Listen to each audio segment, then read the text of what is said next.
Chapter number कितना है 5.3 और चैप्टर का नाम क्या है अर्थमेटिक प्रोग्रेशन क्या है और चैप्टर नंबर 5 चैप्टर नंबर 5 में क्या है अर्थमेटिक प्रोग्रेशन शॉर्टकट में क्या बोलते हैं एपी और पूरा नाम इसका अर्थमेटिक प्रोग्रेशन। तो अर्थमेटिक प्रोग्रेशन में हम लोग क्या पढ़ेंगे उसका एक्सरसाइज 5.3 है और क्वेश्चन नंबर 3 का 8 है क्वेश्चन नंबर 3 का 8 है। तो क्वेश्चन क्या है ए एन बराबर कितना है यहाँ ध्यान से देखो 4 कितना है 4 और डी कितना है 2 एस एन कितना है माइनस का 14 ये दिया है और हमको निकालना क्या बाबू एन और ए ज्ञात करना है यानी कि एन और ए ज्ञात करना है। तो हम लिखेंगे बाबू दिया है ए एन बराबर 4 डी बराबर 2 एस एन बराबर 14 एन हमको पता नहीं यानी कि व्हाट मतलब हमको पता नहीं है ए भी हमको पता मतलब व्हाट मान ली ठीक है। ध्यान से यहाँ देखो बाबू अगला क्या है माना कि एपी का पहला पद क्या है ए है क्या है ए है और ए एन कितना है यहाँ पे ए एन बाबू है आपका 4 है। तो हम क्या करेंगे बाबू ध्यान देखिए जो जो चीज हमको पास दिया है लिख लेंगे ए एन का वैल्यू कितना है 4 है। तो ए एन का हम जब फॉर्मूला तोड़ेंगे तो A plus N minus 1 into D होता है ना एनवा पद का फॉर्मूला क्या होता है A plus N minus 1 into D. चलिए अब ए का हमको मन पता है नहीं है तो छोड़ देंगे एन का नहीं पता नहीं छोड़ देंगे डी का मन पता है 2 है 2 रख देंगे और एन का भी मन पता है कितना है 4 रख देंगे। अब क्या होगा ये सब रखने के बाद क्या पहले देखिए आप करें एक ए उतर गया 2 गुना एन 2n 2a कम 2 ये हो गया बराबर 4। तो अब क्या हो गया a प्लस 2n माइनस 2 बराबर 4 तो a प्लस 2n इधर 2 कौन सी क्या माइनस का उधर क्या हो जाएगा प्लस का तो 4 2 क्या हो जाएगा 6 नहीं होगा 4 2 6 हो जाएगा। तो अब क्या होगा एक बार ध्यान और देखो बाबू अब क्या करेंगे हम ए 2n को उधर भेज देंगे तो हमको ए का मान निकल जाएगा असली वाला नहीं निकलेगा अभी नकली वाला निकलेगा ठीक है। फिर उसके जरिए मान के फिर हम और किसी का मान निकालेंगे ठीक है। यहाँ देखिए तो पहले यहाँ क्या करेंगे बाबू ये जो है ना ए का मान निकालना है तो 2n को उधर भेज देंगे तो जो प्लस में उधर क्या हो जाएगा माइनस में इसीलिए 6 माइनस क्या हो गया 2n क्या हो गया और इसको मान लिया समीकरण 1 फिलहाल के लिए अच्छा ए का जब मान यही है ये टेम्पोररी है तत्कालिक इसको माने है यानी कि निकला यही है अभी ठीक है। ए बराबर क्या निकल गया ए का मान कितना निकल गया 6 माइनस 2n कितना निकल गया 6 माइनस 2n क्या मानेंगे समीकरण 1 क्या मानेंगे समीकरण 1। अब समीकरण 1 का मान जो है बाबू देखिए ये जो हम क्या है हमको एस एन का योग यानी कि जो है ना पता है कितना है 14 है कितना माइनस का 14 है तो लिख देंगे एस एन बराबर माइनस का 14। अब क्या करेगा वो ध्यान से देखो एस एन को तोड़ेंगे फॉर्मूला एन बटा 2 बड़ी cos 2a plus N minus 1 into d और एस एन का वैल्यू करते हैं माइनस का 14 तो माइनस 14 उतार दिए। अब क्या करेंगे बाबू जो जो मान हमारे पास पता है ना इसमें आराम से रख देंगे। तो चलिए अभी हमारे पास एन का भी मान पता नहीं है एन को खाली छोड़ दे एन बटा 2 इसका फॉर्मूला पहले क्या था फॉर्मूला पहले लिख लेते हैं एस एन का फॉर्मूला होता है एन बटे 2 बड़ी cos 2a plus N minus 1 into d समझ रहे बाबू। अगला देखिए बराबर माइनस का 14 ठीक है। फिर क्या किए एन का वैल्यू पता नहीं है तो ऐसे छोड़ दिए 2 का 2 उतार दिए ए का वैल्यू कितना निकला था माने थे नकली वाला जो है ये जो निकला था 6 माइनस 2n पूरा पूरी है ना ये दोनों को उतारेंगे 6 माइनस 2n तो 6 माइनस 2n और फिर प्लस प्लस यही उतर गया प्लस n माइनस 1 डी का मन करते हैं 2 उतार दिए बराबर माइनस 14 ठीक है। इतना होने के बाद फिर क्या करेंगे बाबू हम n बटे 2 बड़ी कोस्ट 12 माइनस 6 एक बात और ध्यान से देखो बाबू 6 दूनी 12 2 दूनी 4n प्लस 2n पहले देखो ध्यान से यहाँ भी देखो 2 से गुना के 6 दूना 12 2 दूना 4n फिर प्लस 2 गुना n 2n हो गया 2 एक कम 2 2 हुआ बराबर का क्या हो गया माइनस का 14। तो चलिए अगला फिर क्या होगा वो n बटा 2 इस क्या वहाँ 12 है यहाँ माइनस का 2 है तो 12 में से 2 जाए कितना 10 बचेगा ना। फिर यहाँ देखिए ध्यान से 4n माइनस का प्लस का 2n तो 4n में से 2n जाए कितना बचेगा माइनस का 2n बराबर कितना माइनस 14 उतार ली। अब क्या करेंगे बाबू यहाँ देखो ध्यान से तो ये जो है ना 2 से आपको कोना कोने वाला पता होगा जैसे हम लोग एक चार वाला समीकरण बनाते x बटा 2 बराबर 2 बटा 3 तो ऐसे कोना कोने गुना करते थे ना 3x 2 दूनी 4 करते थे ना वही बात यहाँ पर है। फिलहाल 2 से हम इसको गुना कर दिए इसको n से इसको कर दिए मेरी बात समझा रहा है तो 10 गुना n 10n 2 देखो यहाँ देखो 2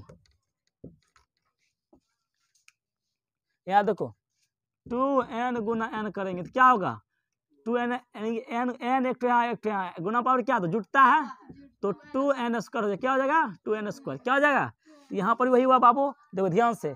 तो क्या हुआ 10 गुना n 10n हो गया 2n गुना n तो 2n स्क्वायर हो गया। दूसरे किसी गुना कर दिया, इसको कर दिया 14 दूनी 28 माइनस का। अब क्या किए बाबू ध्यान से देखो, पहले इसको हम लिख लिए सही तरीका से 10n माइनस 2n पर माइनस कर इधर क्या जाके प्लस का 28 बराबर 0 मान लिया उधर। अगला देखिए अब क्या करें, इसमें कॉमन क्या सकता है, कौन मतलब समझते हो ना, मतलब कि यानी कि ऐसा चीज लेंगे जो सबके पास हो, ऐसा चीज लेंगे जो सबके पास हो। मान लीजिए इसके पास है 15 रुपया, आपके पास है 12 रुपया, ठीक है, उसके पास है 10 रुपया। बताओ क्या कितना रुपया लेंगे जो सबको दे सकता है 10 रुपया। और 15 रुपया लेंगे ये तो दे देगी, लेकिन तुम तो नहीं दे पाओगे, मेरी बात समझा रहा ना, कॉमन 10 हुआ है ना। तो उसी तरह से हम ऐसा क्या लेंगे जो सबके पास हो। अगर हम बताओ माइनस का 2 कॉमन क्या ले लेते हैं, माइनस का 2 कॉमन लेंगे, खाली क्या बचेगा 1 बचेगा, एन एस खाली बचेगा ना। यहाँ लेंगे तो 5 दूनी 10, यहाँ खाली 5 बचेगा 5n, फिर माइनस इसमें क्या होगा 14 दूनी 28, यहाँ खाली क्या बचेगा 14 बचेगा ना बराबर 2। एक कॉमा लिए थे नहीं लिए थे ना, इसको अब छोड़ देंगे, अब खाली जो कॉमा हो उसको उतार लेते हैं। n square minus 5n minus 14 बराबर 0। तो अब क्या करेंगे बाबू, ये होने के बाद एक कौन सा समीकरण बन गया आपका द्विघात, कौन सा बन गया बाबू द्विघात समीकरण बन गया। कौन सा समीकरण बन गया ये द्विघात समीकरण बन गया। अब द्विघात समीकरण में आप लोग शून्य निकालने के लिए जानते होंगे, तो द्विघात समीकरण में एक रूल होता है बाबू, फर्स्ट वाला और लास्ट वाला को मल्टीप्लाई कीजिए, ठीक है। मल्टीप्लाई करेंगे तो कितना होगा बताओ बाबू, अरे ये जो है इसको और इसको गुना कीजिए कितना होगा 14n स्क्वायर होगा ना। अब माइनस का 14 होगा, इसको तोड़ेंगे 2 सतह 14, ठीक है। तो इसको माइनस का मान लेंगे, इसको प्लस का मान, यहाँ भी n दे देंगे, यहाँ भी n दे देंगे। यहाँ ध्यान से देखिए 2n माइनस 7n, मेरी बात ऐसे लघुत्तम आप लोग निकालते हो ना, वो सिंपल सा लघुत्तम, यहाँ ए भी लघुत्तम एक तरह से गुणनखंड का मतलब लघुत्तम में होता है, एक तरह से समझ लो। इस 2n से हम भगा देंगे तो 7 दूनी 14n होगा ना, यहाँ भी 2n है, अब गुना करो फिर इतने पूछ जाएगा 7 दूना 14 n गुना n स्क्वायर हुआ ना। तो एगो माइनस का 7n एगो प्लस का 2n।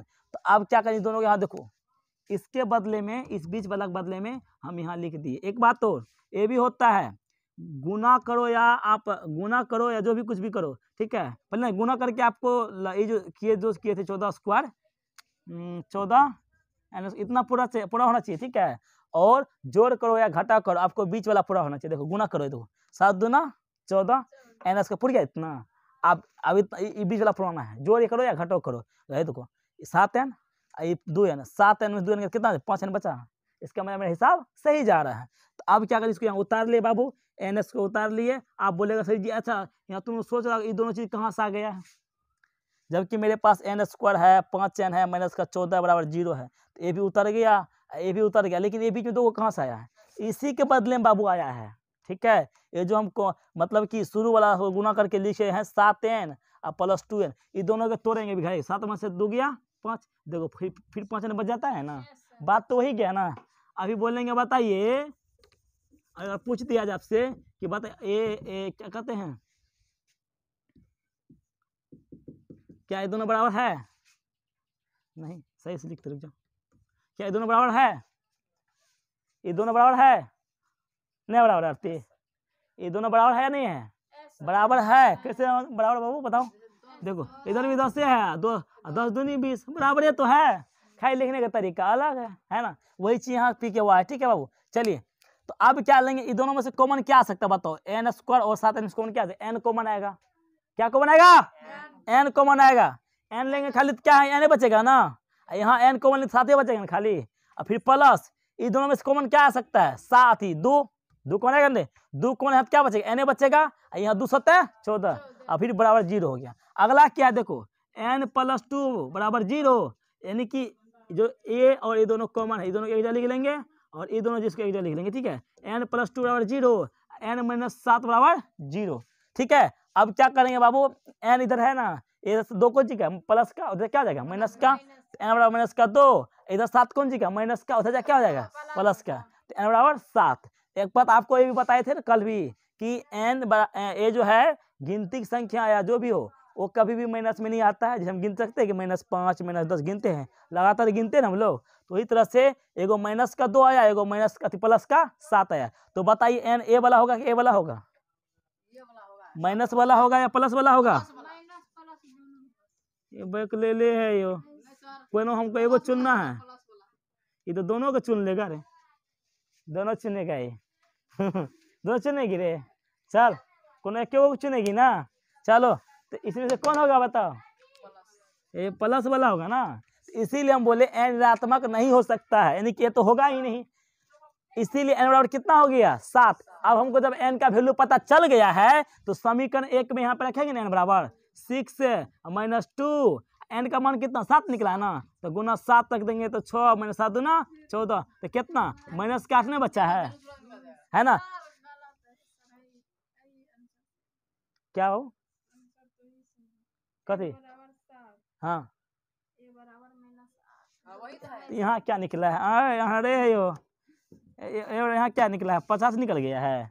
यहाँ भी तो वही निकला है, ए बराबर 8 भी तो निकला है ना। तो ठीक है बाबू, नोट कीजिए फटाफट आप लोग।